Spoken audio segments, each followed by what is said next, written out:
I call this meeting to order. Please stand for the pledge. I Pledge allegiance to the flag of the United States of America and to the republic for which it stands, one nation under God, indivisible, with liberty and justice for all.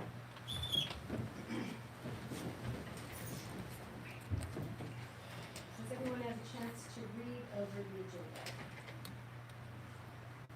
President, I move to approve the agenda.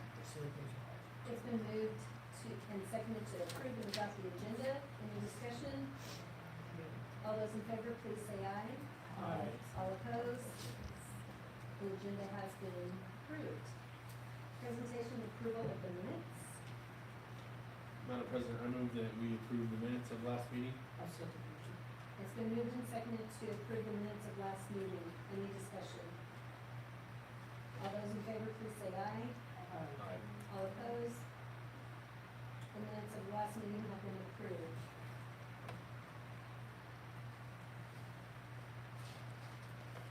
Public forum.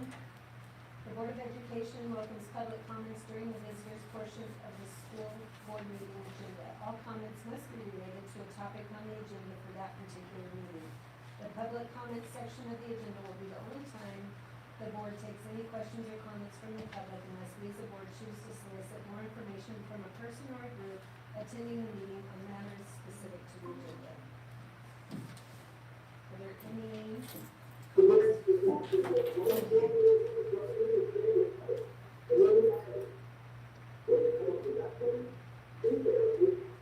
You're not muted, Mr. Manning.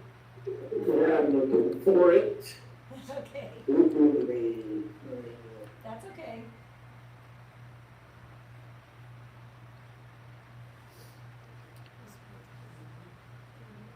All right, being that there's no public forum, we'll move on to superintendent's report, Mr. Mileston.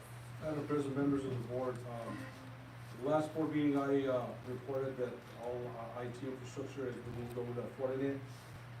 As of this last week, all high school and admin office has been moved into the new phone system. And so our one-man team with Justin is trying to make sure he has everything ready to go for Alvis and for junior high school, to get everybody on the same phone. He's already switched out phones and all, for the, like I said, the high school and the admin office. You guys are probably gonna have to talk loud because there's this fan. Okay. I don't know, can you guys hear it or is it just me? Okay, sorry. Okay, back, update on the fire panels. We are at a point where, it should be getting, done. However, based on the old junior high demo, there's a manhole that's right behind the old junior high that carries the copper tubing that carries the wires for the fire panel. That's gonna have to be demolished with the building, so we're gonna have, Honeywell's gonna have to cut through the cement that's there, trench it, and do the fiber optics, so they go from high school directly over to like Zach's building and so forth. And so here in just a minute, you'll see a change order of what it's gonna take to, make that happen. And like I said, it was, something that was not seen, but it's, due to the fact that we're demoing that old junior high building. The old junior high building, after some misunderstandings, I guess, with, the new guy, we are scheduled, to go back and do everything, move the boiler first, demolish everything by the summertime. And then sadly, I have to report that Officer Mann, will be pulled from CMS for a short time due to the resignation of a police officer with the PD. They were shorthanded. The chief came in to talk to me today and explained to me what the situation was. He does have somebody else in mind to replace that person, so hopefully Officer Mann won't be gone for long. Now, he's gone but not gone, because he says his first priority is to respond here, but he's gonna be out on the streets and patrolling and so forth. So hopefully, we'll get him back, real quick. On April 9th through 11th, Zach and I, we will be attending the spring budget in Albuquerque. I believe, our budget is due June 4th. And thanks to Zach, that we're trying to get us to do it earlier, but we moved it as far back as we could. So at the spring budget, we should get, whatever, hopefully we get the unit value, how much it's gonna be and so forth, and where we go from there. And when I was doing my board report, I was putting in some of the legislative highlights, and then today Joe sent the new one. So I just had Cassie attach it to it, but I had singled out some things here, with a budget. There's gonna be a 4% raise, and then they also say that there's a $5,000 increase to teacher levels. For example, level 1 is 50, it'll be 55, 65, 75. But the way they word this, it's always tricky, because they're gonna do the 4% first. If you don't get to that level, then it's weird. So it's not like you get both. The goal is to get you to that second level, so. Yeah, so it's crazy, I mean, but that's just the way to do it. And there was funding that was allocated for pre-K through 4th grade to cover like the dental, vision, and vaccines, so that was funded. And then there's gonna be, a new school licensing, procedure for administrators.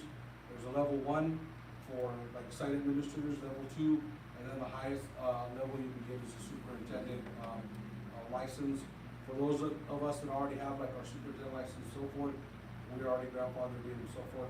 But any new administrators that are gonna be coming in have to go through this tier of licensing and so forth. Nurses' salaries are now gonna be on a tiered system also, and they will be paid just like we would pay, our teachers. Level 1, level 2, level 3, and whatever it is there. Is this already in effect, or? No, they just passed legislative, so it'll be for next year. Okay. Teacher instruction support licensure, so now teachers are allowed to use a portfolio to level up, licensure. And then, of course, reciprocity for level 2 and level 3, municipal licensure for instructional support providers who are licensed in other states, which is already okay. And then, the instructional days in the school year, it clarified that the local board, the governing bodies and charter schools shall determine the number of instructional days, years, and number of instructional days per week when students are required to be in school, and so forth. But they've appealed our lawsuit. That's gonna take some while, so for this coming year, we're able to create our calendars just like we did last year, whatever else, depending on what happens with the and so forth. Is that the next meeting? What's that? Isn't that done by next meeting, the calendar? It's supposed to be done, yeah. April? Yeah, I know that Mrs. Valdez already has something down in place for whatever. Is there like a committee helping with that, like the? Well, we're gonna get it out to everybody else to, so that we have an input to it and so forth. But there's not like a calendar committee or anything like these? We've always done it this way. I mean, it's up to you guys how you guys wanna do it. We just get the calendars and then we set them out, they vote on them, and so far, I mean, it's worked out for them, so. I just didn't know. But they will get input into what it looks like and so forth. And like I said, Joe had sent out a bunch of others that I think Cassie either made copies or you added it. I added it to the packet. So there's a lot more in there that you can read into, the legislative things now at the end of the session that Joe provided for us and so forth. And so for me, that's all I have in my report. If there's any questions, I can answer.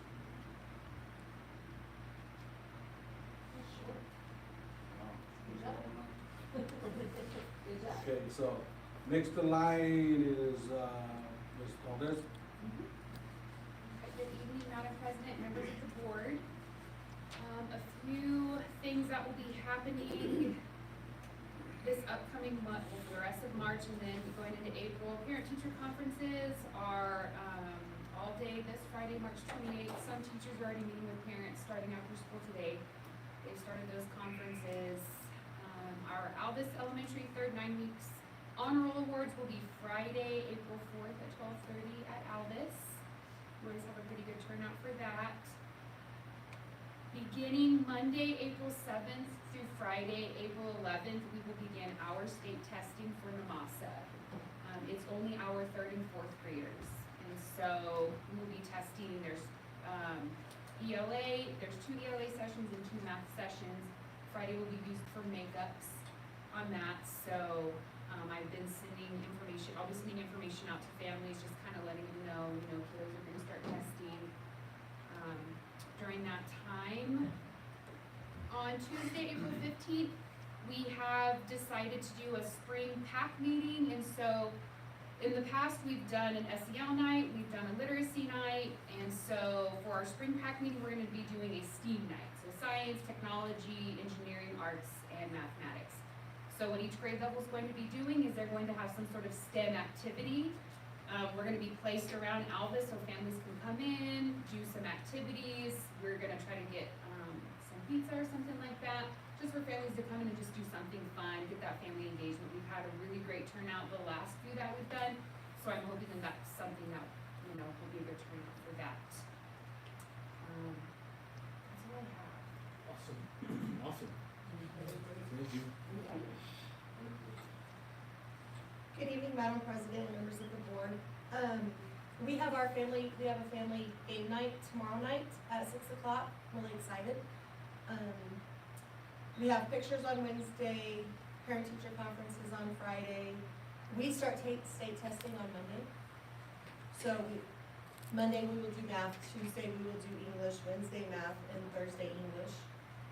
April 4th as well, we will be doing our award ceremony, but it'll be at 10:30. April 7th, we will be doing a craft night at 6 o'clock. Our first junior high track meet is in Tucumcari on the 2nd of April. And I have one student going to state FFA next week, and that is Lincoln Sowers. Great. Thank you. Okay, Madam President, members of the board, our enrollment's still at 121. I don't understand how, because we've added some people, but I didn't lose any. FFA banquet will be May 12th. I'll remind you again next month. Athletics banquet will be May 13th. I'm gonna do an academic banquet on May 8th. I guess, normally you do it every 9 weeks, but I kinda wanted to do a black tie affair where they dress up and really make a big deal, honoring everybody and what they do, so we're gonna do that on May 8th. We have some applicants, I'll get to that in a second. Graduation preparations are underway. Mr. Funk and I are still focusing on making sure everybody's graduating on time, getting everything they need in order. So now I have some applicants for the NMSBA scholarship for you. I've got Brianna Taylor. Brianna's been active in volleyball, softball, and basketball. She's in the National Honor Society and served as class treasurer, class representative, and served as student council president. She's been active in 4-H.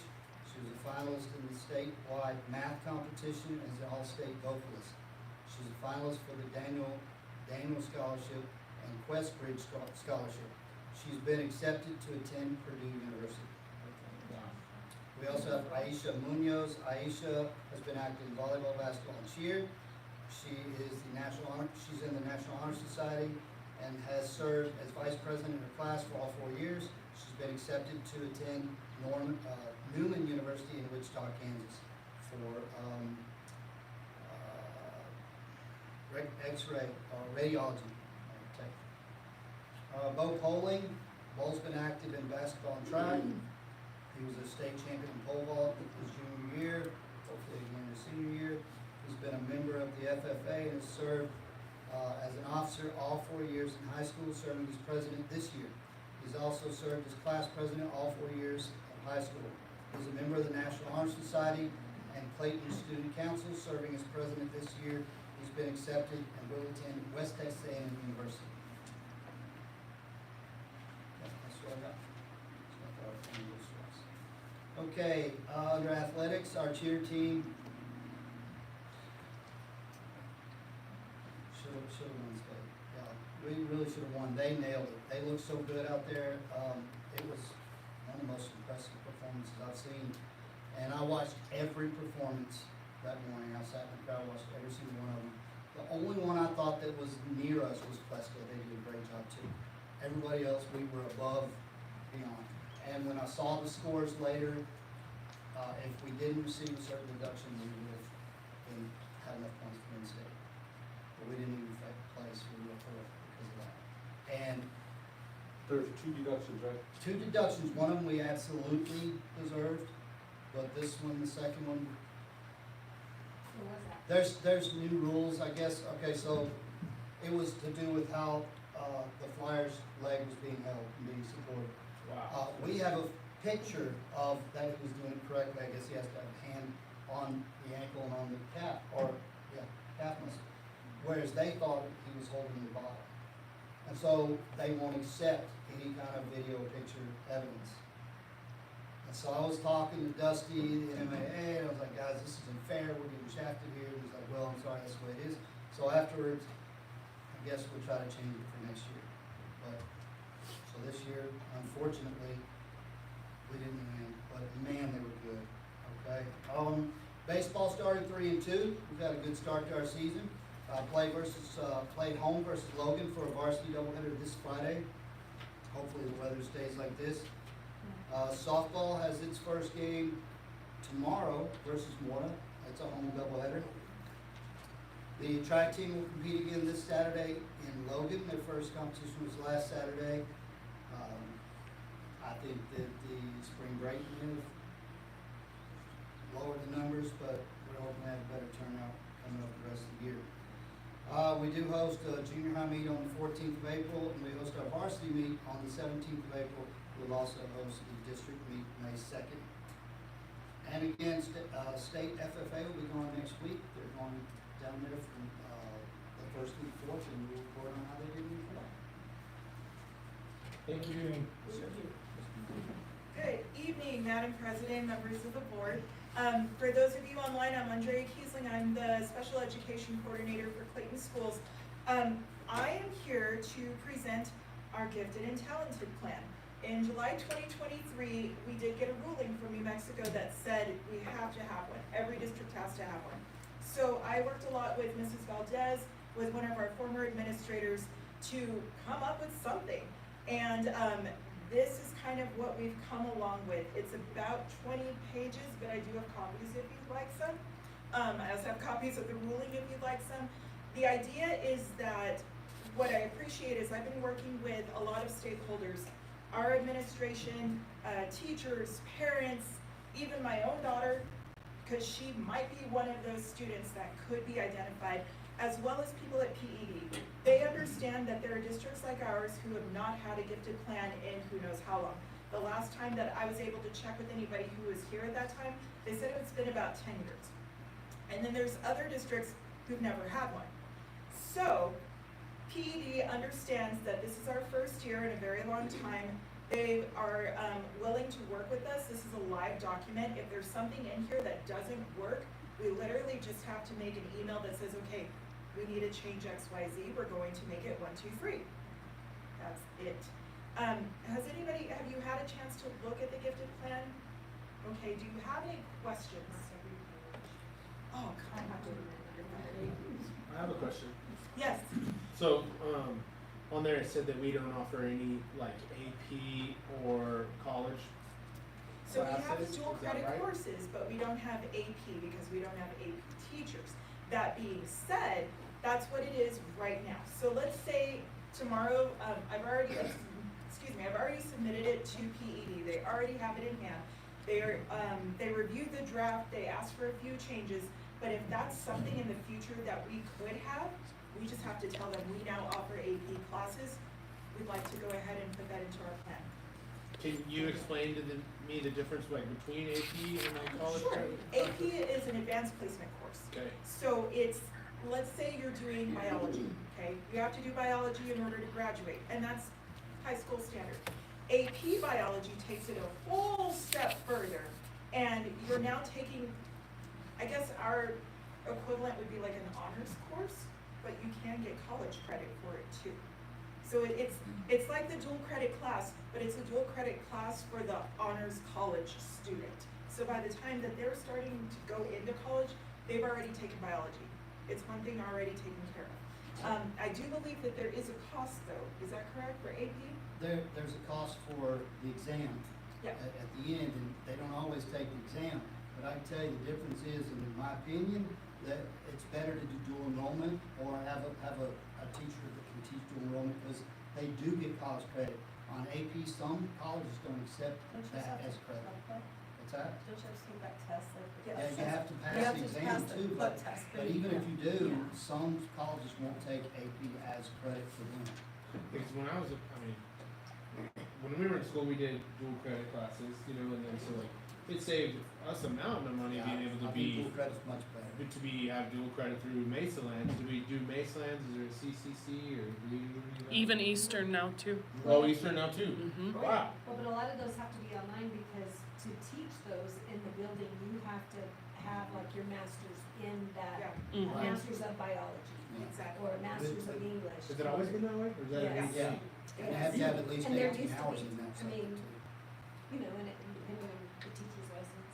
Huh. When I was counseling, I did offer AP classes, and we offered them all online, here. And the bad thing about it was, there was cost for the student.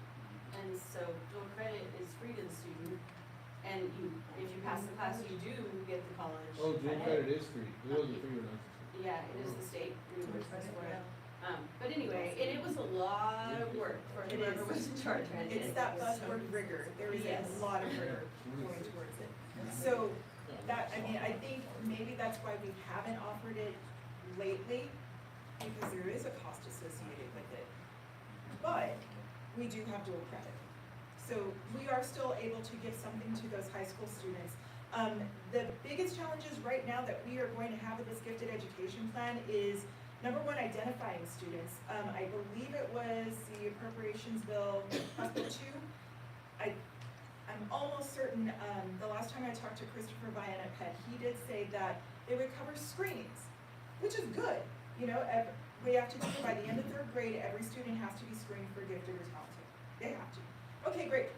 But then you have to go through another test called the full battery test. That's a cost to the district. So we have to consider the funding. But every student that does get identified, we do get SEG funds for, which is great. But we also need a teacher who can teach it, who has an endorsement as a gifted teacher. Right now, that happens to be me, because I had about 5 minutes to put in that waiver. But eventually, we will need somebody to actually be a gifted teacher, once we realize how many kids we've identified. And that's the other thing, is it's kind of like a catch-22. We don't want to put the cart before the horse, but we also need to go ahead and, you know, build the cart and train some horses while we're at it. Right? Your knowledge is cracking me Thank up you. tonight.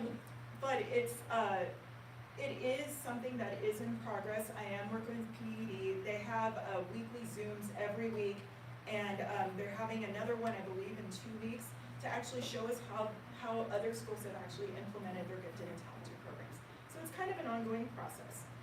But if you have questions, let me know. This has been in the works since April 24-ish.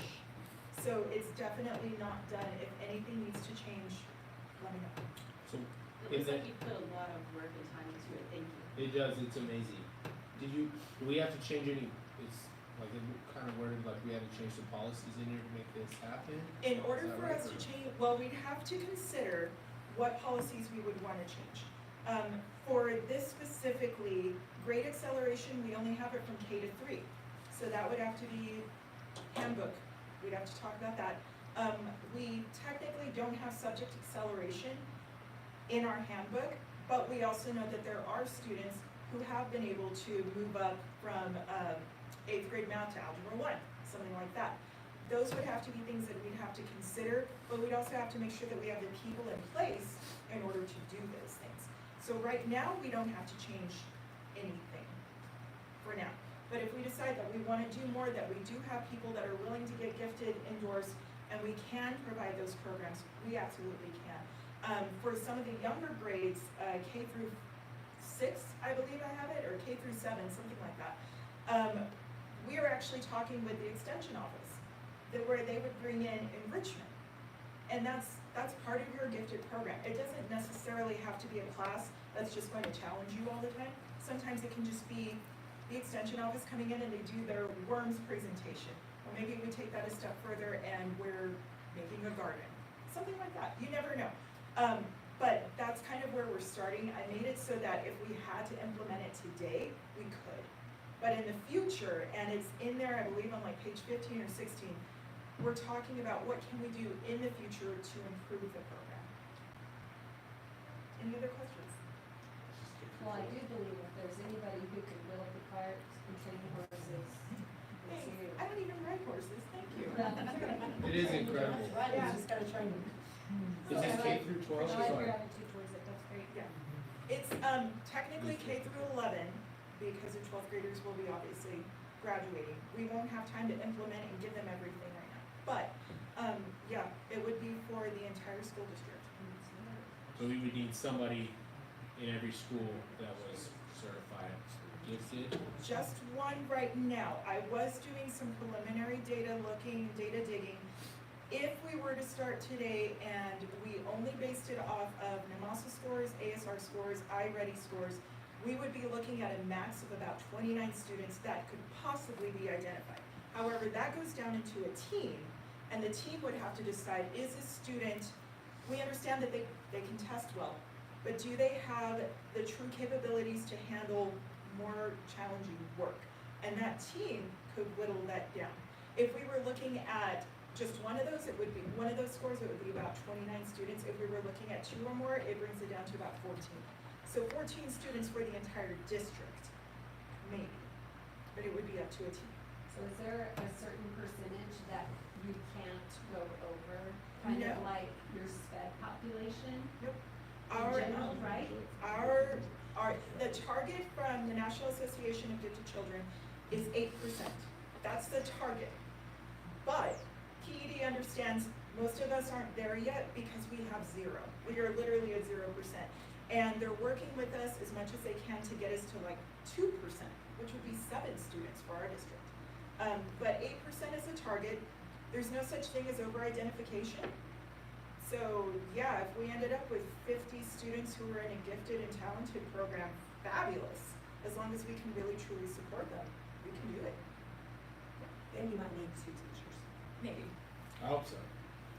So if if you have to implement this, then are they gonna give you more money to do all this? We get it through SCGs, and the only way we can get that money is if students are identified and on a gifted IEP plan. That's kind of why I took it over, because it has to do with IEPs. So that should be somebody who's familiar with writing the IEPs. But that being said, we haven't identified anybody officially yet. Because we've only had, I sent the draft in February for them to even review it. So, I mean, nothing's finalized. We're just waiting at this point. But we have screened our 3rd graders. There were 2 that came back that could possibly be considered for the complete test, which would then start the portfolio process and the team process.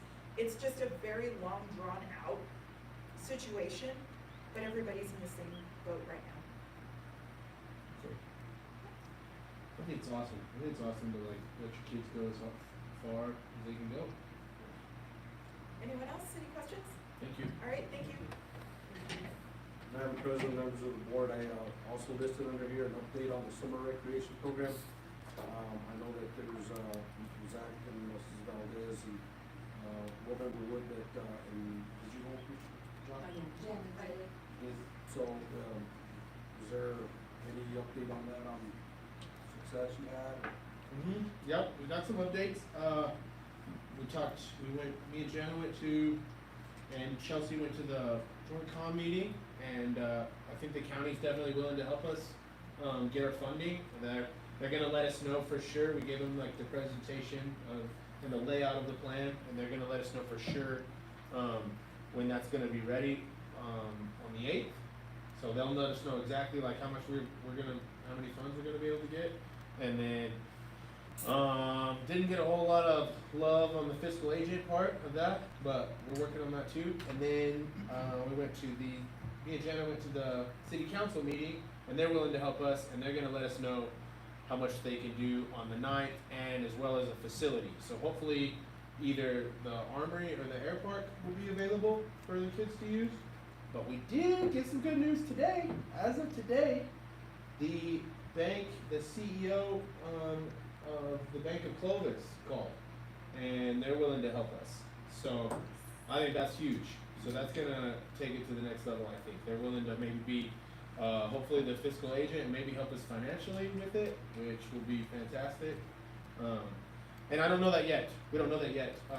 I basically just passed them off to Chelsea because that's my go-to move, and so that was helpful. Throws them right Yeah, under right under the bus. like, Yeah, every there time. Chelsea is. And I'm just like, So I don't know anything, but I know Chelsea does. I did talk to Brittany over at the museum to see about her possibly considering doing the physical aging part. And she basically says she's the only one that's there. So before when, Victoria had it, she had other people working with her, so she thinks it would be kind of tough, but she was gonna take it to the board to see what they would. Nice. So, Good. once she lets me know, I'll let you guys know. Okay. I don't know. Hopefully, who's the Mrs. Elliott? What is her name? Esperanza. The lobbyist. Yeah, the lobbyist for Union County. Oh, Through Epcog, Kathy? Kathy Elliott, maybe. Anyway, No, but anyway, we need to figure out who that is, and she is the one that passed us off to Mr. Harris, and she needs to be recognized for doing awesome stuff. Okay. So, I think that, hopefully that comes into something, we should know soon, so he said he's with his board, and maybe they can figure that out. Awesome, I think it's good news. that is great news. Thank you. Thank you. So did they say that they would be able to, cause we know that their year starts July 1 with ours, so what about June, did they say anything about? I that mentioned- maybe where the bank will be able to help? I mentioned with funds June? for June. I said Okay. that's kind of like where we were kind of desperate, I think, Yeah. was like June, and I said, you know, from, based off of what Zach said, the 22.5 is kind of like the budget it would be for June, and they did say that. I mean, he didn't give me like a yes or no thing, but he just said like, we love our local communities and we'd love to help you out any way we can, so. What about summer school money? Yeah, so if we, I was looking at some of the grants and stuff for that, we're kind of a little late on the stuff for that, but that could definitely be a possibility for next year. But Changing the title of, do we not get money for summer school, We any kind of don't- summer we don't. remediation or intervention or But we anything could. like that? possibly, How much? I have no idea. Can we look at that, those grants immediately, so they'll be ready for next year? That's a good idea. So what, so do we have to call it summer school, or can we call it like jacket camp? Well, but it kind of is. So kids come. But, I mean, I guess you call it what you want out in public, but if you are using interventions, reading and math interventions, it is summer school. And they do, they always have, so that would be nice. And if we could see if, like I said, with staff teaching that, they can add to their ERB credits, Well, I think it's a great idea. so. I just hope we can call it something cool so the kids will come. We have the word school. Yeah, like maybe no school. Yeah.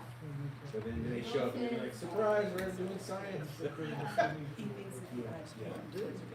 Science at the pool. But they did some really neat things last year with like the fishing derby. They did these little fishing games and they were like, fishing for words and phrases and stuff and putting sentences together and, I mean, they were very creative in the way that they were structuring that. It was neat, so. It needs to be fun. And I think they could do that, especially with like the bank stuff. Like, Yeah, that's you know, awesome. if we got extra funding, like free funding every year, on top of what that is, then you could bring people in and do like really cool activities. Can you provide us from the April 8th meeting that you're gonna go to?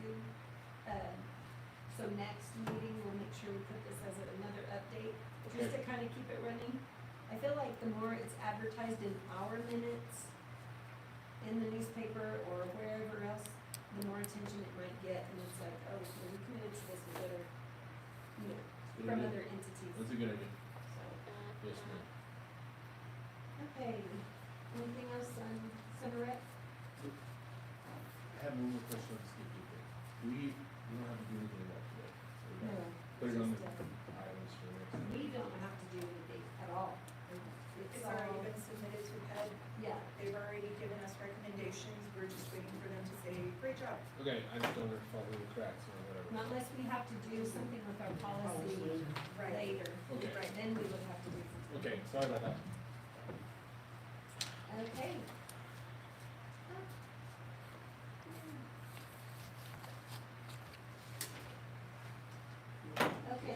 Communications presentation of fiscal year 24 audit. We'll start with you, Zach, or the Mannings. Whoever wants to start. Yeah, did you guys get that printout for that thing? That's just a little follow along, so. From Mr. Brown.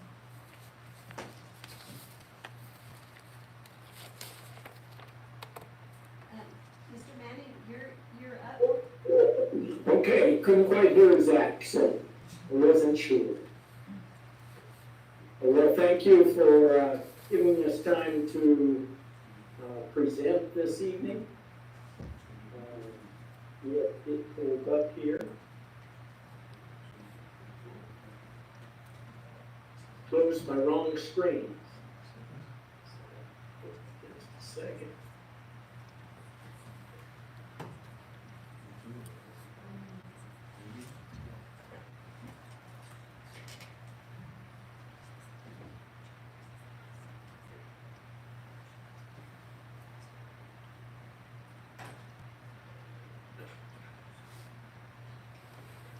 Okay.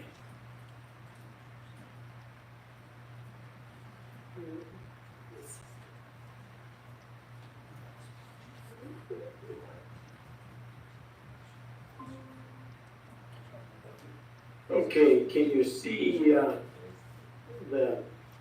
logo Yes. on the screen? Yes. For those who are looking at the screen? Yes.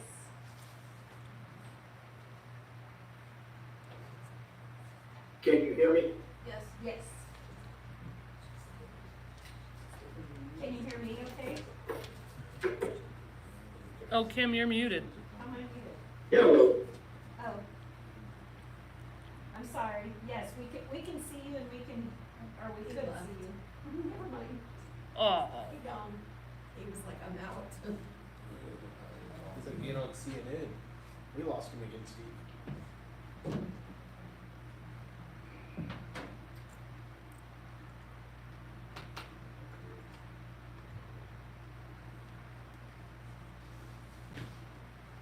Chris, can you hear me okay? Yes, I can. Okay, can you let him know, sorry, I was on mute. I muted whenever he started to talk, so we wouldn't. Okay, yeah, and he all of a sudden lost connection, so we just gotta get back to him. Okay.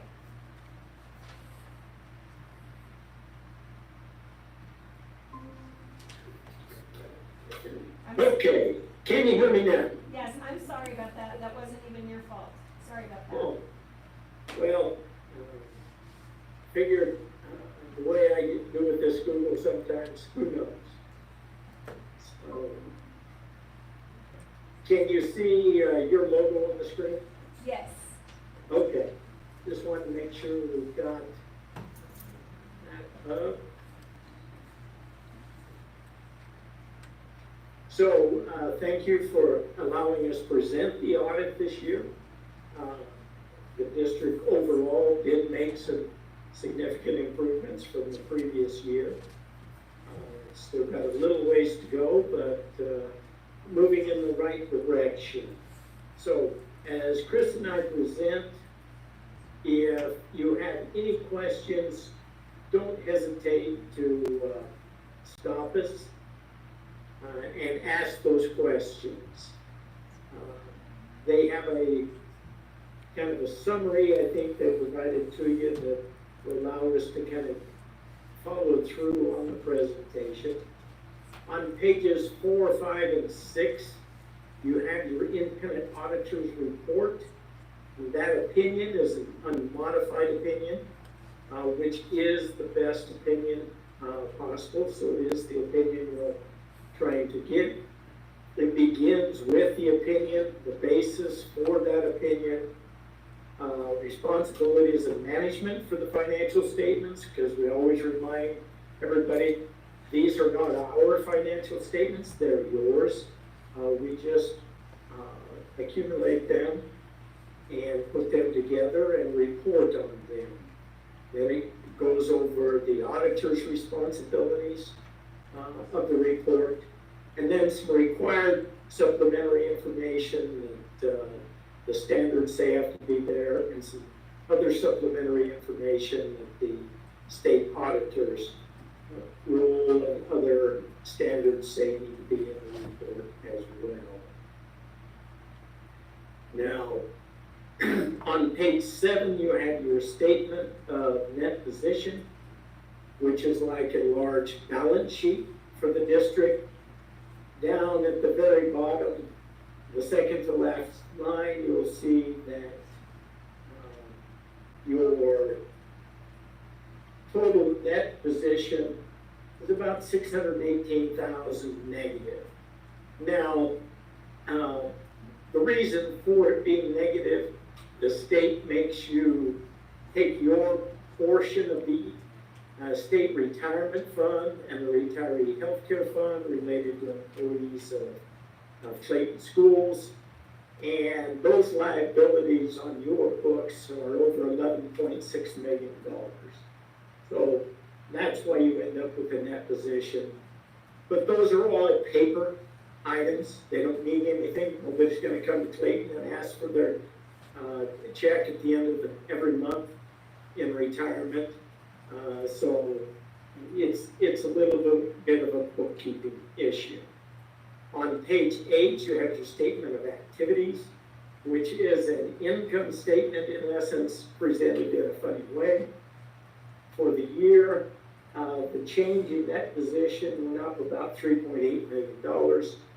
That's mainly due to changes in estimates in the pension and OPEB plans as well. On page 9 and 10, you have your balance sheet. Now you're seeing things more like you're used to seeing by fund.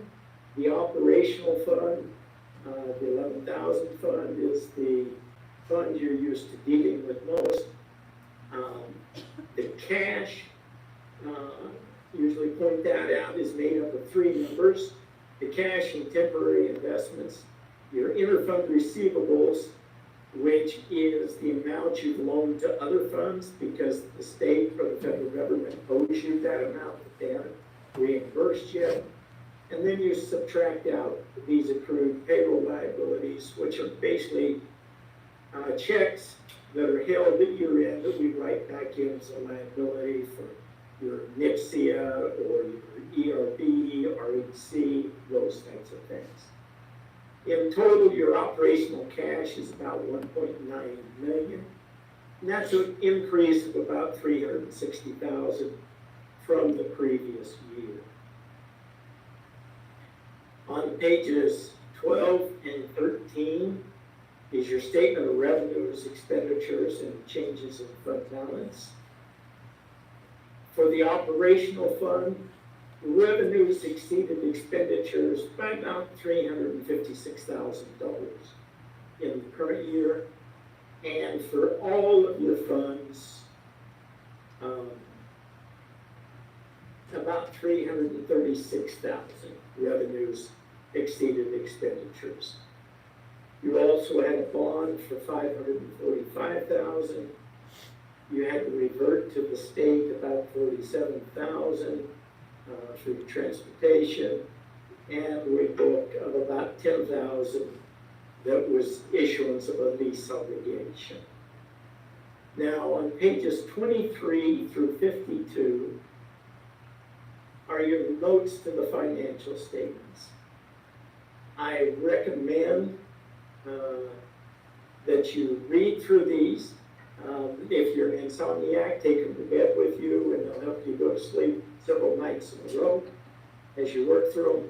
But it'll help you get a feel for the requirements in your reporting. And then it will also, as you get into the detail, give you more information about your accounts.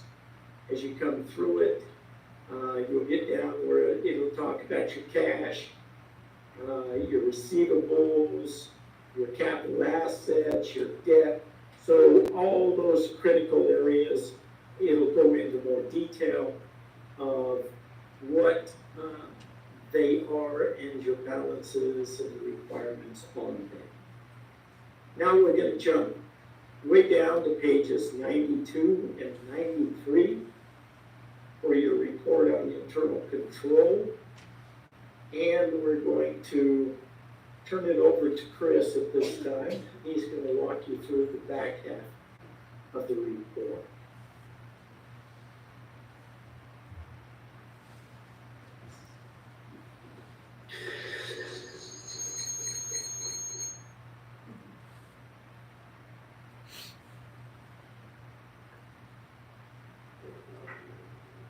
All right, I was trying to mute himself and kicked himself out of the chat.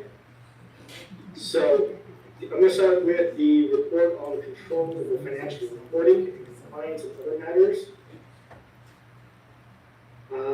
Now, this is where we discuss our opinion on the financials and the reporting.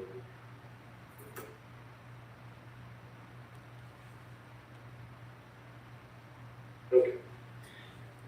And whether or not you had any findings, and also the level of findings. So you have three possible types of findings. The most severe is going to be material weakness. The second is a significant deficiency. And the third and least severe are going to be other matters. Now, I always start off with a definition of a material weakness and a significant deficiency, so that way you know what we are talking about. A material weakness is a deficiency or a combination of deficiencies in internal control such that there is a reasonable possibility that a material misstatement of the entity's financial statements will not be prevented or detected and corrected on a timely basis.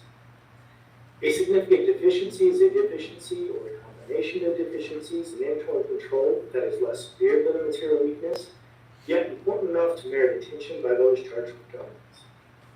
Now, we did identify a deficiency in internal control that we did consider to be a significant deficiency. That's going to be 2024-01. And we'll go into detail findings at the end of the presentation.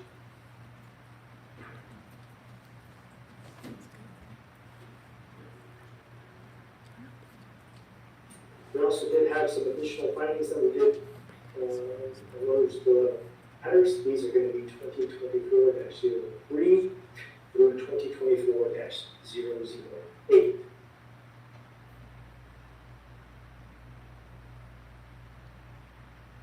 The next report is going to be the report on internal control. Excuse me, sorry. My computer doesn't want to change pages. This is a report on compliance for each major federal program and a report on internal control and compliance. It's very similar to the first report, and this is dealing with your federal single audit. You can have the same level of findings, a material weakness, a significant deficiency, or other matters. And we did have one finding that was considered to be a significant deficiency. That is 2024-002. And again, that was specifically for your federal programs. The next thing I'm going to go over is your schedule of expenditure of federal awards. This is a listing of every federal award that you received and the total amount of federal expenditures that you had. The program that was your major program and subjected to the single audit process was the ESSER program. That's your 24330, which had $453,016. Your total federal financial assistance was $1,063,216. And because you were over the $750,000 limit, you were subjected to the single audit.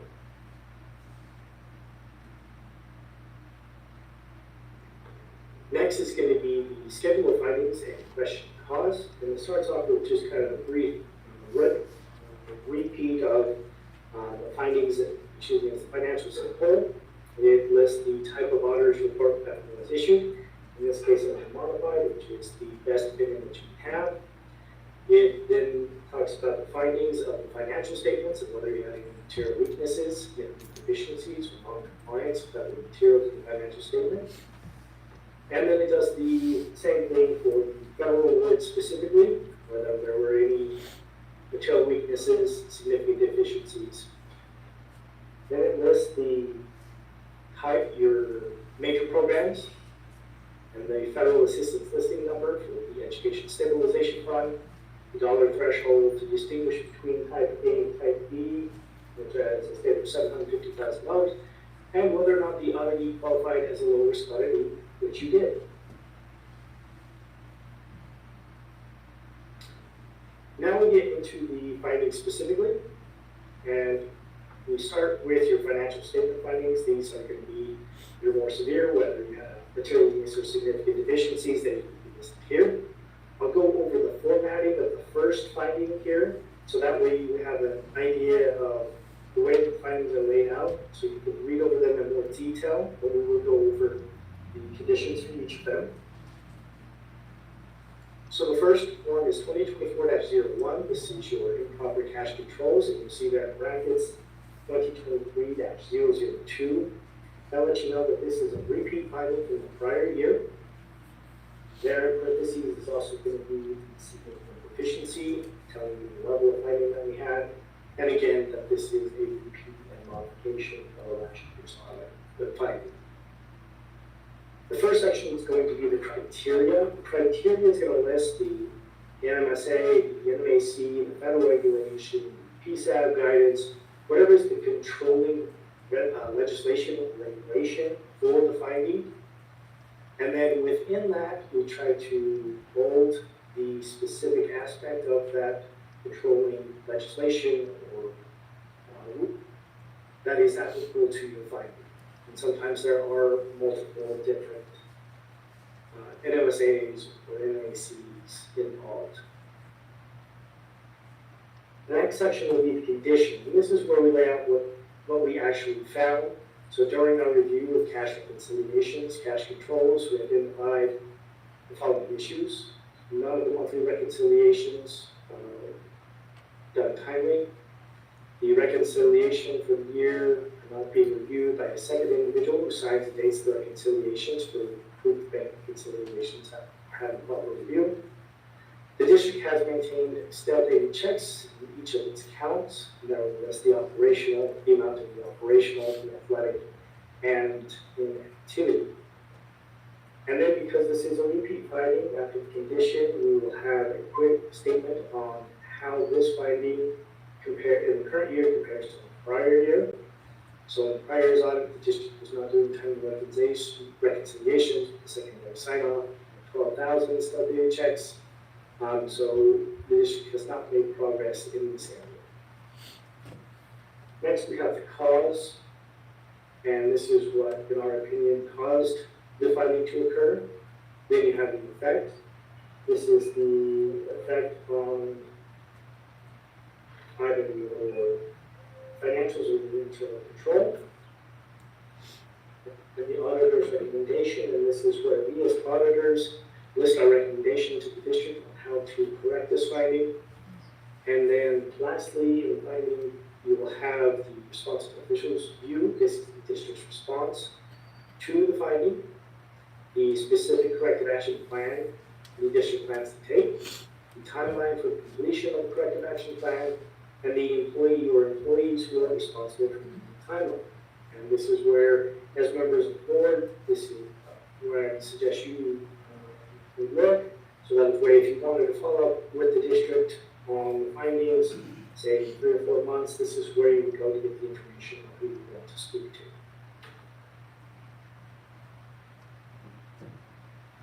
And so that was your only significant deficiency in your financial statements. And then next we have your federal award findings. So these are findings specifically to your federal awards. It's laid out very similar to the financial statements, with the exception that we have this federal program information, where we list the funding agency, title, the assistance listing number, whether or not it's passed the award year.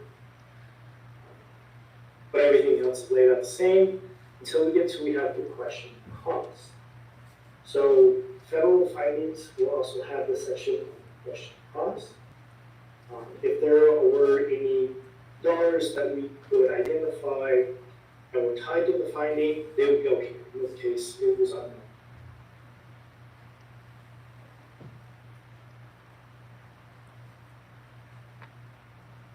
So the condition in this case was during the review of special test provisions, the compliance supplement, the district's implementation controls related to compliance with provisions of the Education Stabilization Fund. The district did not meet the requirement for the Davis-Bacon Act prevailing wage requirement. The district did not include the prevailing wage requirement in contract. The vendor who was replacing fire panels in the district, or the district obtained the weekly certified payroll reports from the contractor for each of the projects. So those were your two major findings that you had. And next we get into the NMSA findings. So these are findings that are your other matters, your other non-compliance.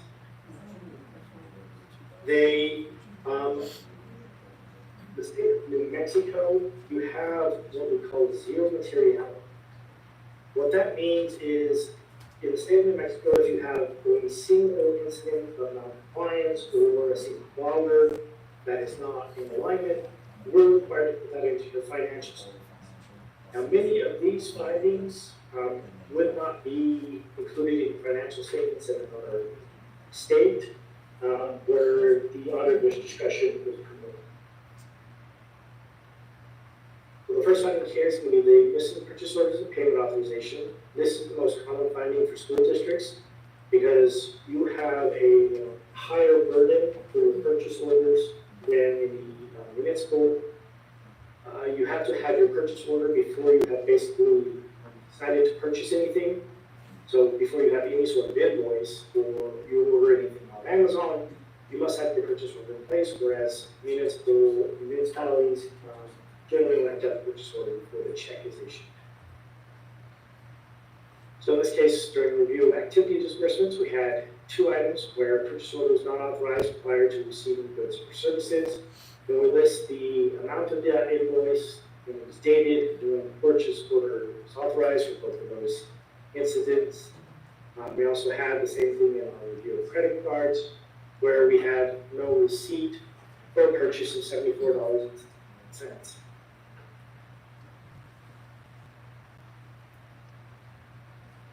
Next is going to be your improper reimbursement of travel expenses. We had multiple issues in the condition here. In 4 of the 6 items reviewed, the district did not pay the partial day per diem.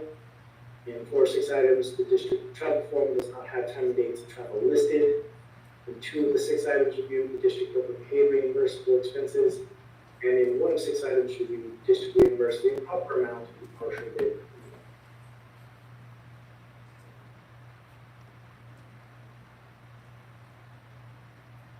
Next is going to be your budgetary controls and cash appropriations. And this is a repeat from the prior year as well. So in this case, we rebudgeted a cash balance in excess of available cash balance. We list the funds. We also list what the final cash budget was, and what the district's actual cash was in that fund, and the difference in the cash budget and the actual cash. We also had expenditures in excess of budget in 5 funds. There. Again, this is an area where school districts have a more strict requirement. The legal level of budget authority is at the function level for a school district instead of the fund level. What that means in each function, we have to check your budget authority, and if you exceed your budget authority in your function, even if the fund itself has enough budget, if any function is withdrawn, that's it.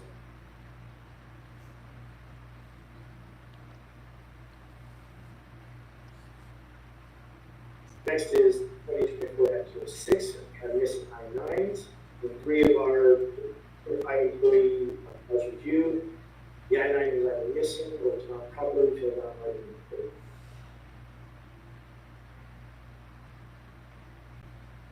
Next is some background checks and licensure. In 3 of the files reviewed, there was a copy of that background check in the file. In 2 of the employee reviews files, there was no licensure. And in 1 file reviewed, there was no contract.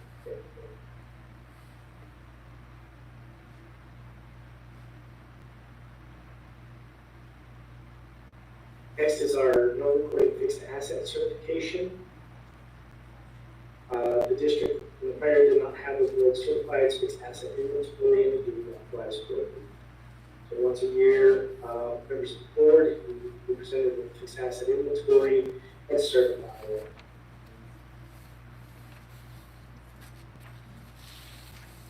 So those are all the current year findings.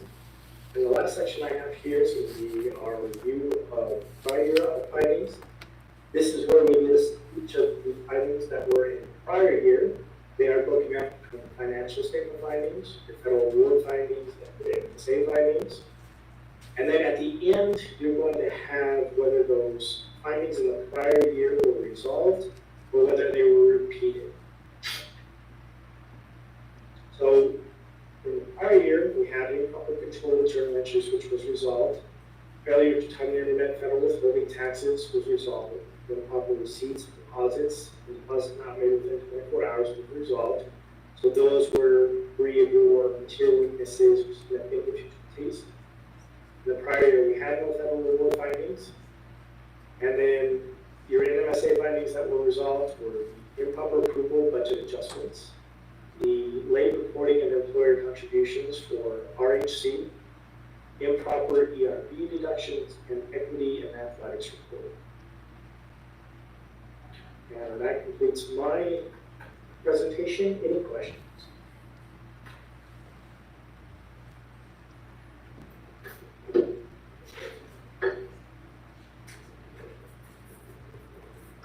Okay, so as you can see, we still have several findings, but you resolved quite a few during the year.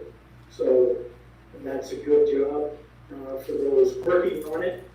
And hopefully some of these others are items that can be resolved and won't show up in this year's audit.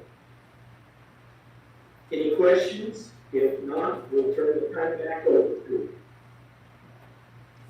Any questions? You're gonna send us a copy of the full report? It's already in Okay. the financial. Thank you. Was it there? No. Thank you. Thank you.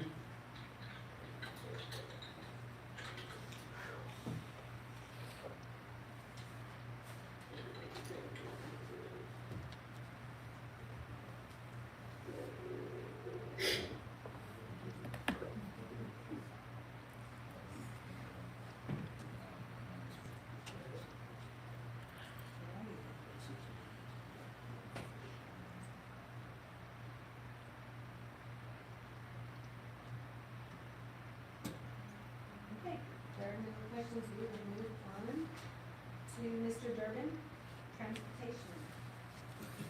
Thank you, Madam President, members of the board, administrators.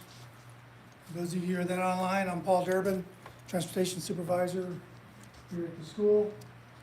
For the board, I'd just like to discuss about 3 different topics tonight. You might decide you want to do a work session, and we all meet with Ms. Senna and myself and whoever wants to be on that work session to look at some routes. But we'll go over that. Be the third step. Everybody hear me? I kind of lose my voice. So, That from listening to the audit report? no, I think it's the little inhaler I did. So,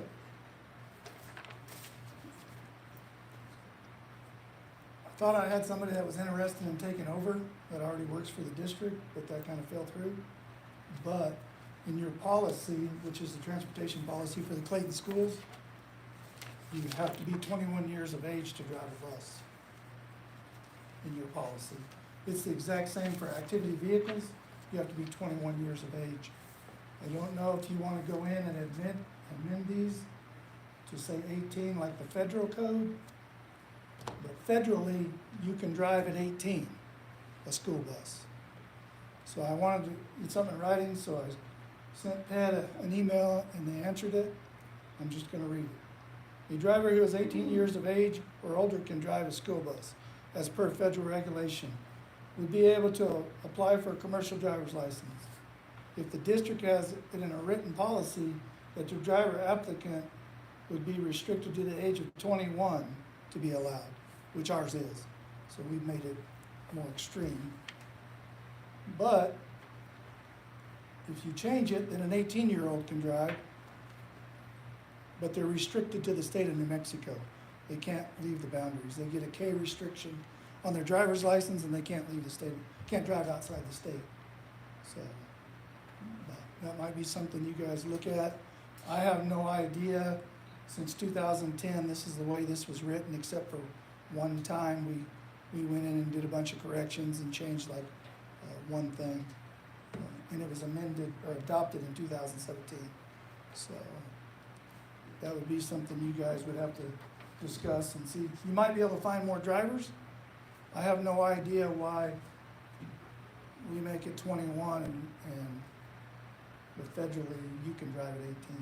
So something to consider. Do you have any questions on the 21 years of age? Your policy states must be at least 21 years old. The second one is salary schedules. Predominantly mine for this position.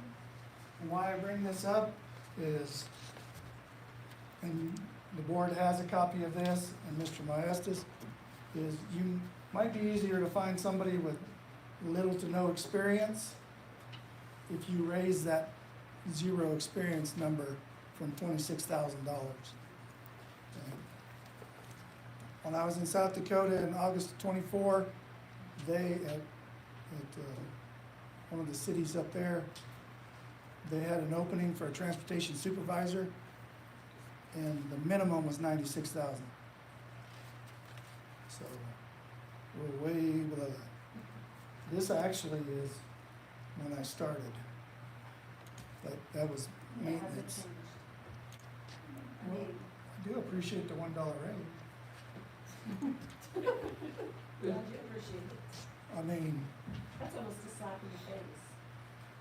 That is a slap in the face. you can look at it, and that's what, It is a slap in the face. Well, in 30 years, and you don't make what a tier 1 teacher makes? so It's crazy. Cassie had a great idea. She sent out a deal to other schools. I'm not gonna name the schools. But one of them close to us Comparable to our size. pays, Like our district size. Mm-hmm. pays 65. And they have a secretary. And they have their own secretary. I don't know. But, so, something you might consider to try to get people in here to fill this position. I will be leaving. My last day is what I'm planning right now is May 30th. So, What can we do to fix that part? nothing. We tried crying and food, and it's just not working. Crying and food. What if we change the money part? Would you still leave? I don't have a choice. I returned to work after 90 days because the person that was here left, and then there was a vacancy again. So I applied again, but I can only work 3 years, and then I can't work anymore. So if I would have waited a year, it'd be like everybody Under that else. job description, No, under that title. No. period. Otherwise, I lose my retirement. That's not happening. You forfeit your retirement if you stay long. I'm not starting all over. Is that a policy thing of ours, or is that just a state regulation? State, I was told, It's on the ERB website. I was told by someone who travels from school to school that said, you have that 3 years under this job title, and you can't return to that job title after that 3rd year. But you can return as an employee, but it has to be a different title. It's not the way I read it. it's got, you can't come, it's like double dipping. If you set out the year, you could stay with the same district. If you came back this year, you were in Clayton and you worked, you could work unlimited years with the district. But, I just can't leave this district. yep, Otherwise, it's done. They changed it, made it a little better, but then New Mexico can go back in and change it again, legislation. they might change that, extend the 3 years, but it's just like anything else. If you're gonna retire, you're gonna stay out, you can't come and work at any capacity with the school. So you double check with ERB and everything on them? I mean, I'm sure you have, but. Yeah, you go to ERB and you can print that off and it specifically tells you. Well, because this is a representative that travels to districts. I mean, you can take that, that's what Can we're I, told. can I Yeah. send her your? I don't wanna lose my retirement, so. No, you don't wanna do that. And a fun fact, Okay, okay, since- ERB brought That's in right, but 17 it was in formal- legislation, they changed it last year. 17 4 years. With the Where it B? used to be just one, now if you sit out 3 months, you come back for 3 years, and that's limit, so, but you can send it to us. So I know her name is Melissa. They can give me more, cause right now, for me to come back to work, I pay them and I never can touch it. And what do we look up, Paul, how Yeah, much their they're salaries still are? taking retirement out of his check that he'll never get. That's Isn't that? criminal. crazy? That's It is criminal. criminal. So, What was their estimated, what was their average salary? 200 and something yeah. at ERB? So, I put three schedules here that were on the 240-day schedule. Well, it makes me sick that this is coming at a time whenever you're late. I'll fight for anybody. Well, I appreciate I'm fighting that, for the but next I person, just so. feel like that's not fair to you. I I think you'll get more applicants. Done for us. I agree. I never went and asked for this. I was happy to have a job. So, Well, but I ain't working at the school to get rich. all these That's for people sure. go, all these people work here year round too. Like they don't get a summer break. Well, none of these are good salary. I'm sorry, No. none of these are. That's, these are all- and if you go, so if you wanna know what that starting salary is per hour, it's $13.59. You can go work at Toot and Totem and make $20 an hour. And say, So, do you wanna the route drivers will get paid more than the first person if they follow this schedule. Whether you have to have experience or not, I had none when I was, what was we say in the military, voluntold, we need you over here. So, I studied state statute, got on the PEB website, looked and read every one of those regulations that's on that website for transportation. So I just wanted to bring that up to you, so maybe you can get this fixed in the next month or so, so when you have applicants that see what the base pay is, you might get more Well, we need people to that get it want to fixed come too, in. so that we can put it in the budget for next year. Can we fix it though? Do we have the money to fix it? Well, we can put it in the budget for the, because that comes out of transportation. Okay, but not only transportation, but, administrative assistants, custodian salary. There's quite a few you need to look at. For I would sure. go through the entire, I looked at some and I'm like, woo, Oh, yeah. Business manager, IT guy. Should've and went then to if you school. Look at, like I wanna Can know we what get other a pay- districts, is that Can we- common knowledge? Can we get that? I, Every time I remember, can we get the pay, maybe over. the salary for like, I mean, you can take away names, I don't care. So we're competitive. Just Yeah, like it's the- public information. It is public information, right? It's just So, job like, titles. You can find out like what what the people in Raton are making. So Yeah, Yes. I could look it up on. and these Let's get look it up so we approved can by be y'all each competitive. year. Well, So the second pay scale on but there it's, is the ladies in the office. but it's in the big budget stuff. Mhm.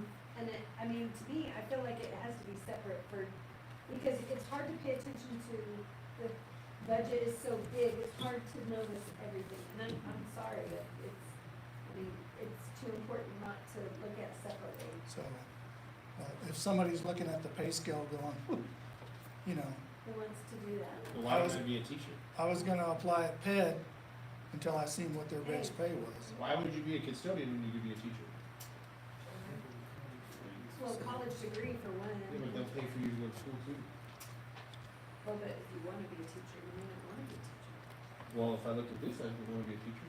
But yeah, if you wanna be a teacher for different reasons. For 180 days? Tell you what, For man, sure.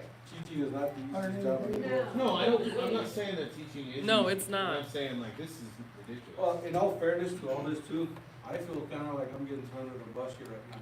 I do, when I came here, these guys were working 250 days out of the Yeah. week. I cut it down to 240 because I don't believe that anybody should be working more days than the superintendent, okay?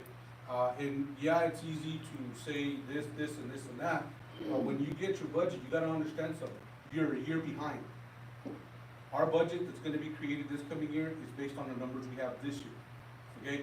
And then we're always a year behind, okay? Now, I heard the auditor say we gave back $47,000 in transportation. That money could be used for salaries, right?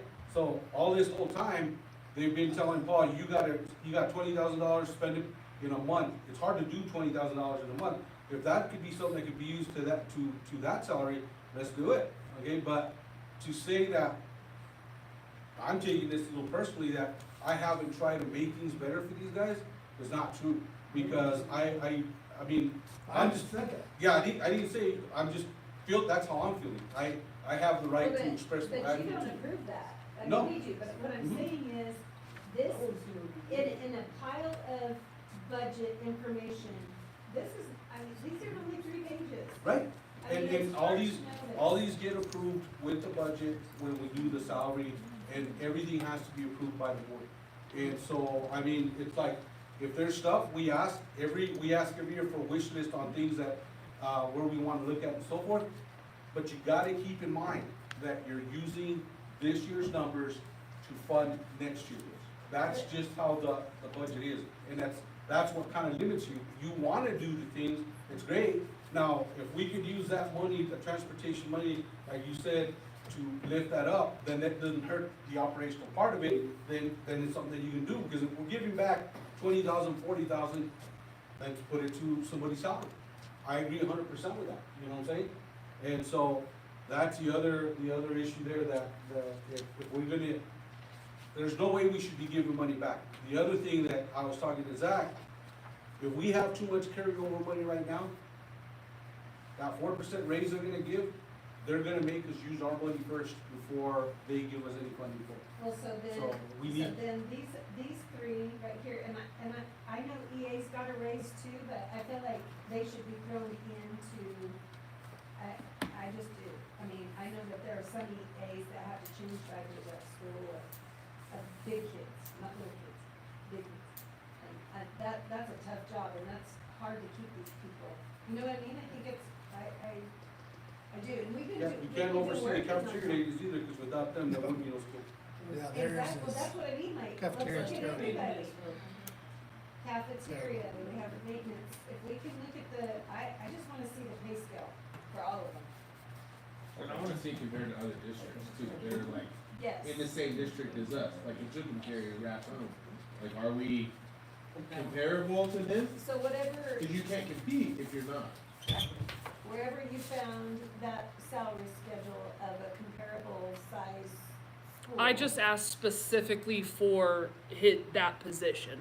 That's all I did. Okay, and 2, you can FOIA it, I guess. But Yeah. you can call any school and. Yeah, you can call any that school and equity get there. money, that whole idea of equities, distribution with schools, I don't believe that for a minute.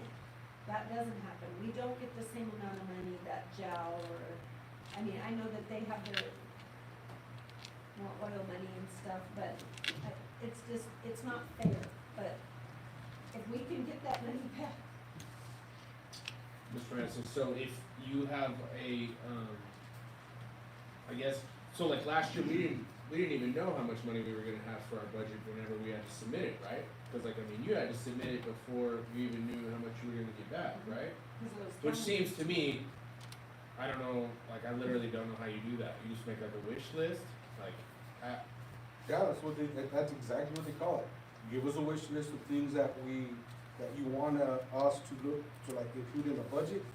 But there again, that's where the tricky part comes, is that your budget is based on your numbers from the year previous, not the year that's coming up. well, I remember us talking about the 180-day thing and it being, like, if they do pass that and they do push that through, then we would be struggling to pay salaries just for those extra days. Actually, we wouldn't be as bad as a 4-day school because we already do, I think it'd be like 2 or 3 extra days because we already do the 180, but we don't do 100 instructional days. We would then have to basically gut out a lot of professional development and do it in a separate way. It's 210 or something. But like us, it wouldn't impact us as much as it would somebody else that does a 4-day school. And that's what I thought what I think was intended for is to kind of do away with what he's doing. And now, for at least this coming year, until they hear the appeal, there's nothing they can do about it.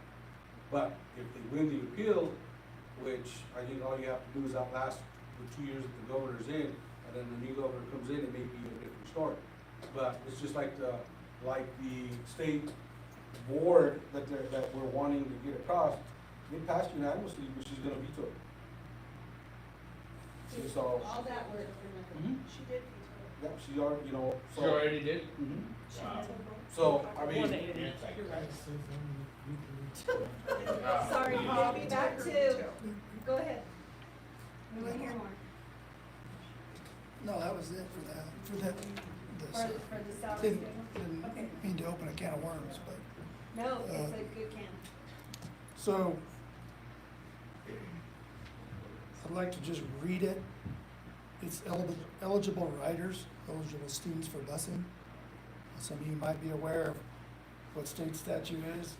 To be an eligible student for transportation services under federal and state statute, 1 mile, one way for students in grade kindergarten through 6th, that they can walk to school. 1.5 mile, one way for students in grades 7 through 9th. 2 miles, one way for students grade 10 through 12.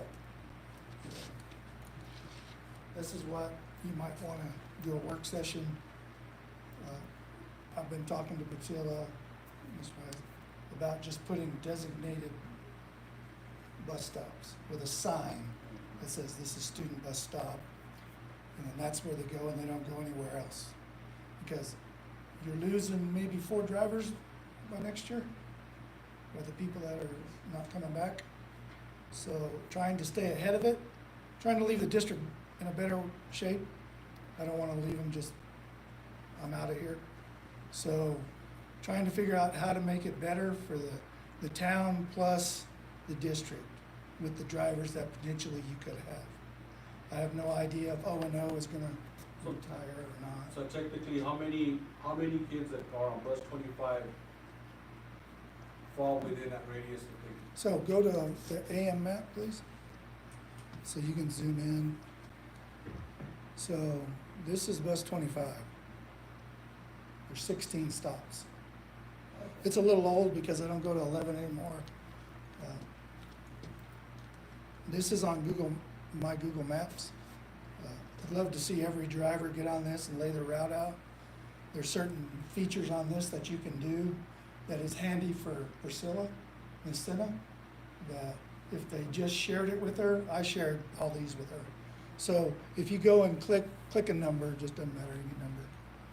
Click a number because they can't see it, right? Yeah, no. So it tells you the address, what time, and who I pick up. And she can see that. And then she can update her file on what children ride bus 25. So it's a very handy tool, but not all the drivers use it. So within the 1 mile radius, how many of those kids are? So look at Clayton. Now go to the third map, please. You have to, I don't know how you get. This one? So I did this today just to kind of give you a reference. The bottom is right in front of junior high. I wish I had a laser pointer, but I don't. There, right in front of junior high, so would be K through 6th, because we have 6th graders there. Or we have 7th through 8th there. So it falls under 2 different deals. So that could be a mile or a mile and a half, all right? That straight line going straight down that road to that trucker bypass is 1 mile. I have a question. So you're saying within that 1 mile, we're not required by law to provide transportation? Is that, They can walk down. they can walk? Is that, Unless there is a unsafe walking area. Yep, they can walk all the way through town, Technically, by yes. law. The other one down at the bottom is the port of entry, all the way to the Boise City Highway. That is 1.5 miles. To give you a reference, as the crow flies, from the high school to your house is 2 miles.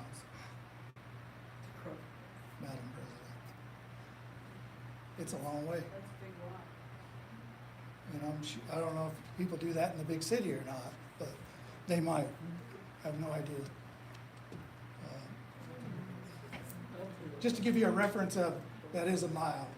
And if you can put the little tape measure on there and you can go and measure it all out. This program does it all for you, so. So right now, we pick up every kid at their home, we don't have bus stops. There is, yeah, we have designated stops, but there's no signage. So, So some kids do have to walk from their home to the stop already, or? not really. Okay.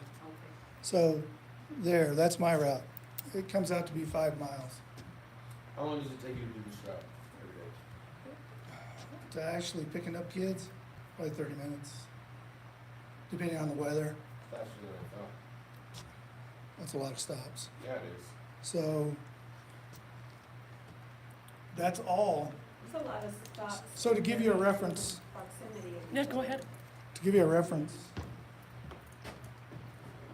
17 down this entire road to right here was that first point. So you basically middle here.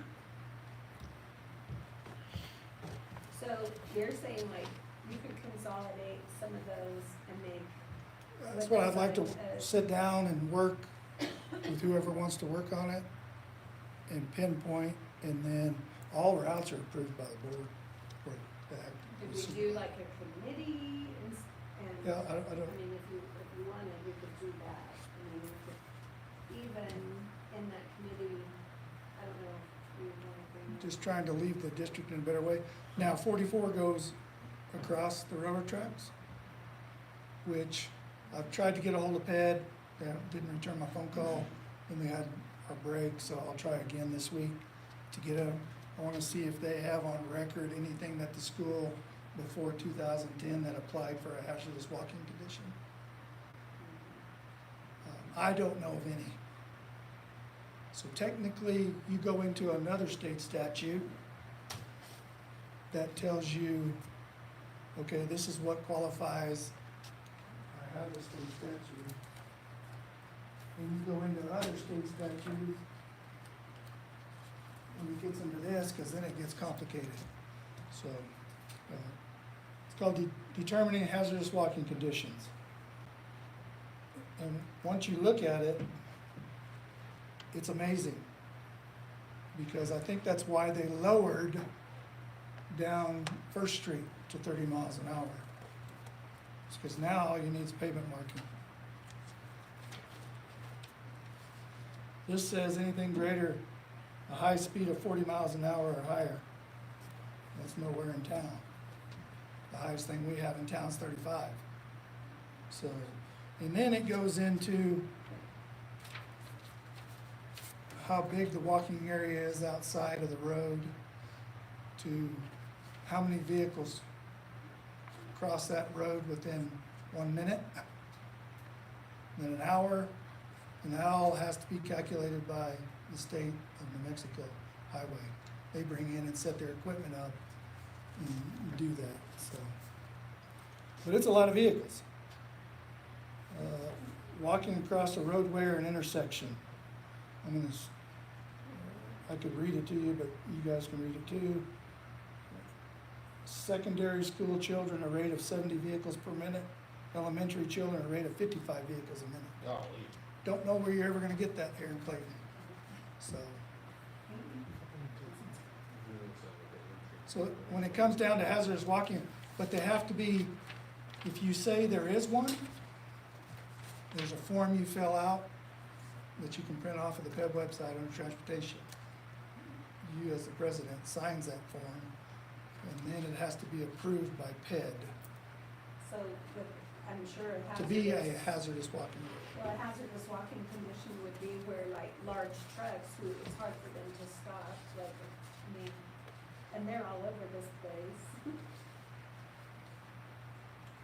So, I haven't read anything on the size of the vehicle, But I mean, but it does state this. Railroad crossings, hazardous walking conditions, so automatically apply. It's the only thing is the railroad tracks. So, But this state statute 6.41.3.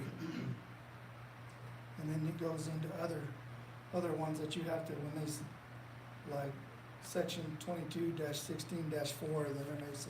stuff like that you have to read. And you're like, wow. How many kids do you pick up in the morning? It's pretty constant at 32 or 33. Used to be 60. I think on our recent state report, it's like 160 students a day over all the buses. I think that's what it was. So let's fix it. Let's have a work session. So do you already have in mind, like, where those stops should be? Have you thought about? In the middle? I know. In the middle. You have, And you might remember this, Mr. Estes, back in 70-something, they were the three main schools, I believe. And you walked to that school and you got picked up. Yeah, one, yeah. one at Kaiser. Kaiser here. and- Junior high had it, it was the metal little shed that sat out. yeah. There was one over at junior high and there was one at Kaiser. So they walked to the school and then they got picked up. Mm-hmm. And it kinda happens here at the high school right now. To go back home? Yeah. To go to school and back home, you dropped them off at that same spot. Yeah, but they already walked to the school, so why would? No, To go to a different school. So they walk, the little kids walk to the Whatever high close school, they were closest he picks to. them up at the high school and he delivers them to the Alice or Kaiser. If you So- already have an idea, I mean. So you might wanna go back to that. And then you took a bus to work. You still have that one main road. If you're worried about, what's Springer Road. But then it goes back down to how many cars pass it every minute. Yeah, it's a whole big work deal. But the bus 44, we have to keep that because it crosses railroad track, right? But then we would have to find like a central area to pick them up there. Yeah, you could do one or you could do two. You could say, okay, but my suggestion would be to put up a sign that maybe the city of Clayton can get and actually put the sign where is a legal spot to put it. I don't wanna put it on somebody's property. Well, if you already have an idea, maybe we don't need a committee to tell you how to best do your job. Maybe you could just propose something for some centralized bus stop locations, or? If that's how you guys want to. Well, you've already done a lot of research. I would imagine you probably already have ideas of where those stops should be. There's no reason for us to pretend that we know more than you, so. You don't have to know more. You can learn if you want I would love to learn, so if you wanna do a work session, mean- I'm all about it. I don't think a whole lot of people in the town of Clayton know that the child by law can walk a mile to Alvis. I bet they do. Because we've gotten phone calls, Miss Senna's gotten phone calls, the student lives 2 blocks away and wants to get picked up. In other places where I live, it's not common for the bus to pick up anywhere near the school. I mean, either the parent takes you or you walk, so.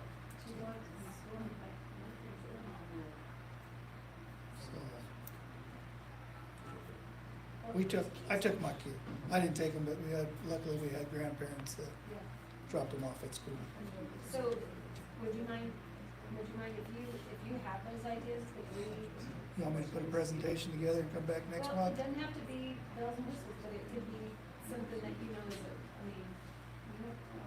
And we can bring it up to Mr. Mahaslus too. Or we could, I don't even know on the streets of Clayton. could we do a work session and then we, like, decide on all this stuff and then we vote on it next month? I'm just saying, I think we need I to would love fix that. it, Let's fix it. Fix it now. because right now that's a lot of stops. Okay. I 16 agree. stops. So if we do a work session and then we can put it on like for action items for next time? Well, I And don't then think we change have the to do a work statutes? session. If he already knows the information, we don't have to have a work session. I could put something together if you want. I'll And put it you on a can- Google map. Even Kurt picks up some of those kids down there. There's a lot of little routes that pick up in town. So there's a house out by the cemetery. That's like 1.75 miles to the high school. Well, and on that one It's not road, ideal. what is it, It's West stupid. Avenue? Is that what that's called? What? This one? Yeah. Yes. There's no sidewalks, I mean, so like, you can't, But you have, then you need to but do you that. have plenty of walking room. So you're saying it doesn't have to be a sidewalk? I'm saying we can go through the regulation. Oh, that, I don't want to. Decide. No, I mean, I couldn't remember what you said, if it had to be a sidewalk or it just had to be a, I think Well, it's there's- if it's hazardous or whatever. if it's not a large enough. You can designate anything to be a hazardous walking condition without PED's approval. Oh, You're just paying for it out of your general fund. Okay. And then we just, Thank you for all that. yeah, if you can do that for us, or is our next meeting okay, since you're out May 30th? Sure. is that enough time? 30th. Where's that? I'll have the letter. Is that enough time? Sure. It's enough time for me. Because I mean, So You you are just, the you just expert. want a proposal of where we think the stops need to be? Then Yes. we'll change the, we need to vote on changing the statute there to 20. The reason why I wanted to make you Yes. aware of that I have distance. that, the transportation policy. So Now, what's the we'll other just- policy that we needed to change? It was The 21 to 18? No, and that's then if you what's want to. another one? That's just, yeah. I understand, but like your advice is what we'll do, so. That- I don't have a clue why the board put it at 21. I wish I knew that answer, but when I moved over, it was like that. So I don't know if they had a reason for making it 21. Maybe there's a stat out there that says more 18-year-olds are in a wreck than a 21-year-old. I don't know. To me, that's about the same. Does it cost more to insure an 18-year-old bus Oh, driver than a insurance. Oh, 21-year-old probably. bus driver? It costs me more to insure my 19-year-old driver on my policy. So, But it usually doesn't go down till they're 25. so if you join the military, So same, either way. here's, Should be about the same. here's a stat you guys might find funny. But that's what's all. Girls are cheaper. If you join the military, you do 4 years and you get out. Your interest, your insurance is higher because you just got out of the military. That makes no sense. Makes no Wow. sense, but that's punished. what they charge you. They charge you more for your insurance. So much that doesn't make sense. It depends on you. An 18-year-old will die for its country. They can die for their country, but they can't drive a school bus. It's up to you. You want to look at it like that, Right. Can't do anything fun. you know, I don't know. I don't have the answer for the 21 to 18, so. Can we get a check on the insurance while we're at it, please? Can someone check the insurance? Okay, So any questions? so I have that down. I have the transportation policy age for next meeting, and if you wouldn't mind having that. Yes, ma'am. Thank you. How many stops are we gonna do? What did you say? How many do you want? I'll look at it and do what, but the reason why I wanted to come tonight is because you guys are gonna be the ones that get the phone call. Mr. Myas is gonna be the one that gets the phone call of why are we doing this, why are we doing that? It's not gonna hurt your child to walk. So, And bring it after. We're starting a fitness initiative. Exactly. so,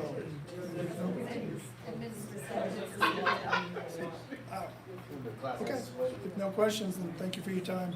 Thank you, Paul. Thanks for your time.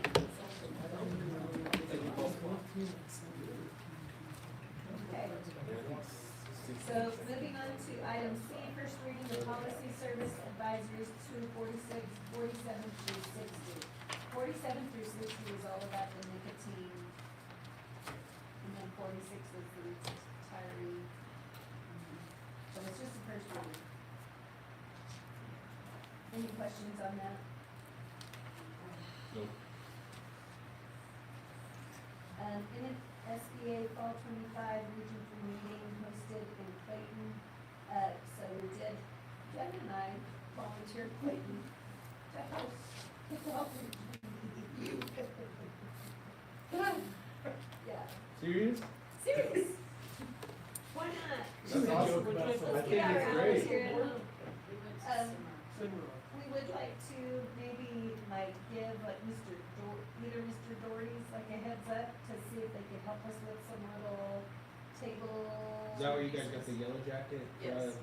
Yeah, we gotta one up everybody. Yeah, we We'd felt like to- that. I know, that thing's legit. Well, I mean,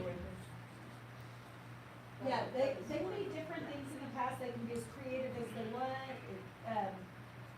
Mr. Howard, if you wouldn't mind giving them a little heads up on that With Cade, project. with Cade So and it's or you- Cade, or both. Either one, maybe they could, It's usually like each school's mascot or something. Yeah, make them work Like- together. Like his yellow jacket. Yes.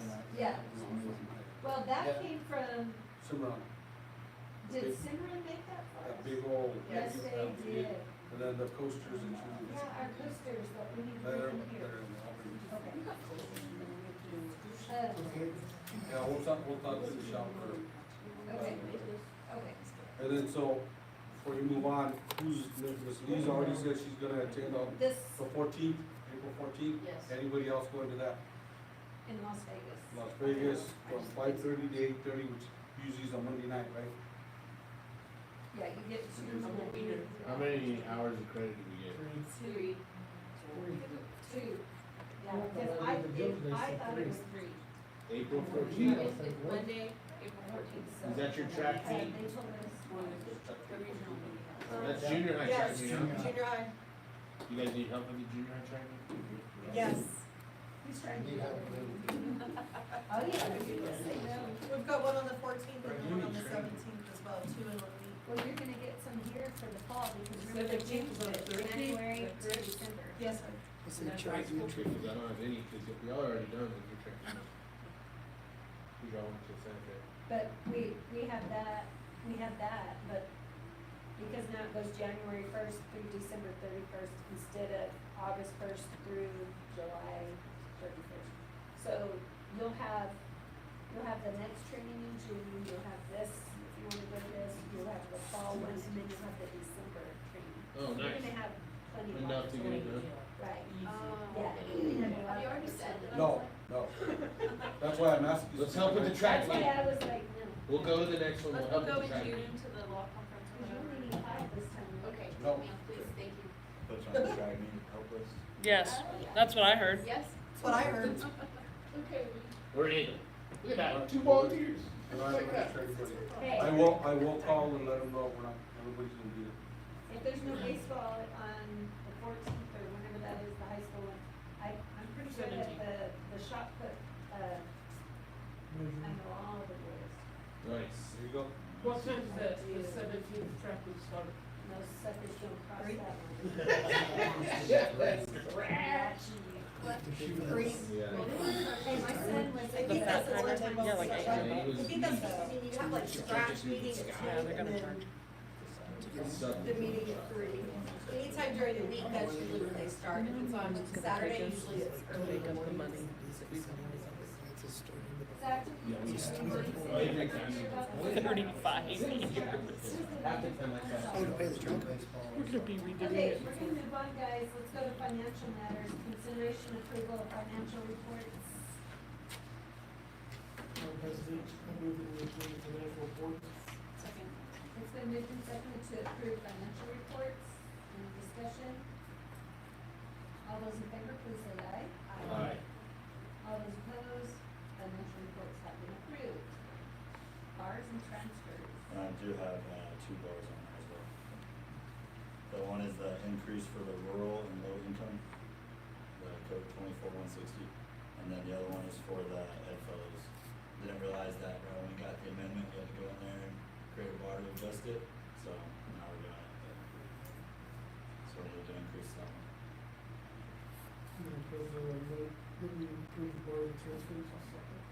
Moved and seconded to approve bars and transfers, any discussion? All those in favor, please say aye. Aye. All opposed? Bars and transfers have been approved. Thank you for, I noticed that the decrease in the number of the findings from prior For years. sure. Oh, that wasn't me. Was it you? It was last year. This was the Well, last. I It bet. still keeps going down and down. Right, it's gonna keep going down. I hope so. It's a lot. That intimidated me, listening to that, just like. The only thing about the audit though, is I don't get why they couldn't do it like sooner when we start the year. Right. Because some of this stuff, like I had no idea Could've been what the avoided. findings were. Yeah. And they didn't give us an explanation of how to fix them, so we're obviously gonna have some of the same findings, I just did it the way the year before. And whenever you said that about the fixed asset, now that makes sense that it was the year before, because I'm like, we just decided we were gonna review that in August of every year, so. Yeah, so it's kinda, I don't get why they do Yeah, how that. do you fix it at the end of the year? We could've started at the beginning. Cause we just got this back, so I'm like, well, shoot, I already know I messed up on this, and I didn't know. Yeah. You know what I mean? Like, you can't fix it if you don't know how to do anything. Sure, yeah. Well, that's how you learn. Yeah, so like, not maybe not next year, but the year after that. It's getting better. I see a little fall next year, Same, but that's going on. same for next year, yeah. That's great. That's pretty Alright. funny, actually. Action items, consideration of approval of 2025 NMSA student scholarship nominations. We have Brianna Taylor, Aisha Munoz, and Bill Cody. You have to choose one. You can only pick I one. hate to have to choose one. Then You want- see, I've got is it two copies of is this, it you still money want to see what literacy? we have. Yes, it's a Of what you money read? scholarship. Yes, sir, that's what I read, so y'all can easily, Yeah, it's a money scholarship. just look, you know, How what much is the scholarship for? Mm. You better know. That's Say again? Sports Association scholarship, I don't know how much it The amount, Was that one 1,000? That sounds right, but I don't. Oh, you know what?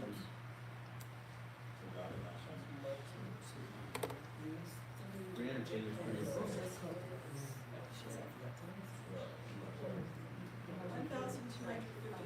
$1,250. $1,000. Okay. Okay.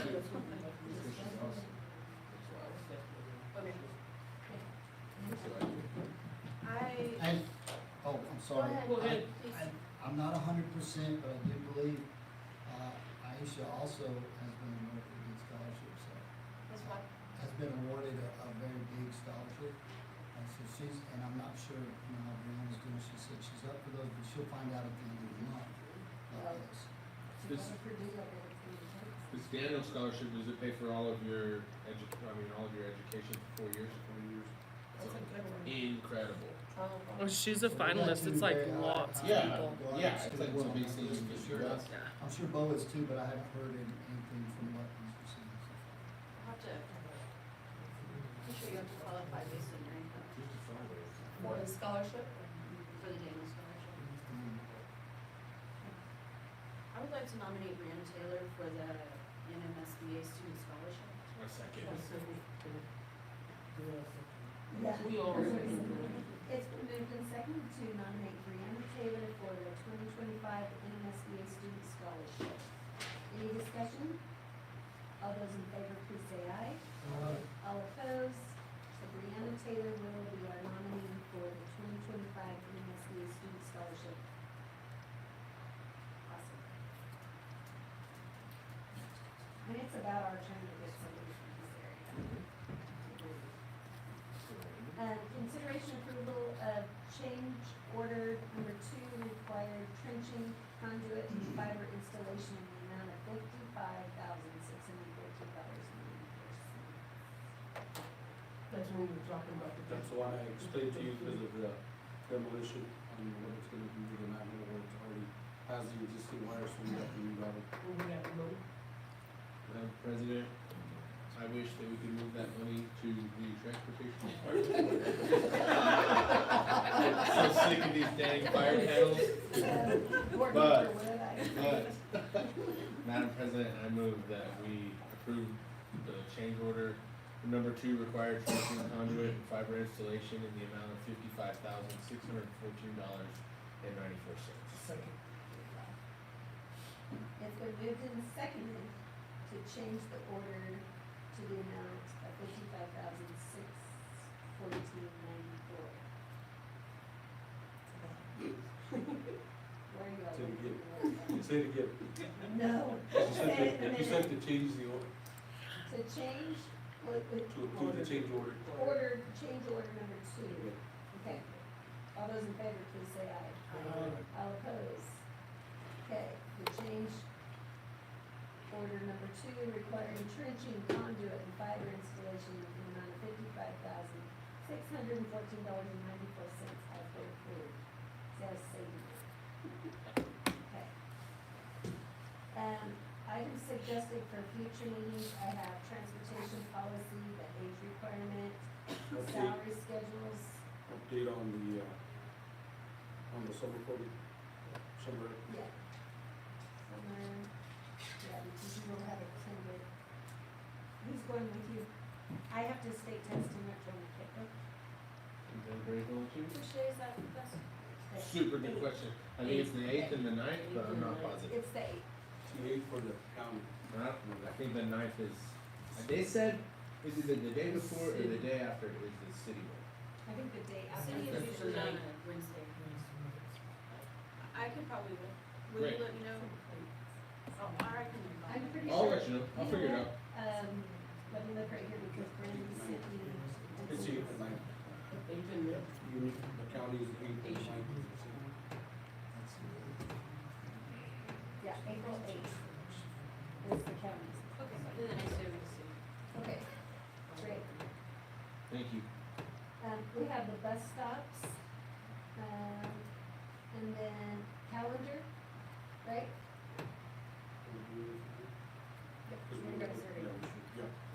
Do we need to have like a work session to talk about the salary thing?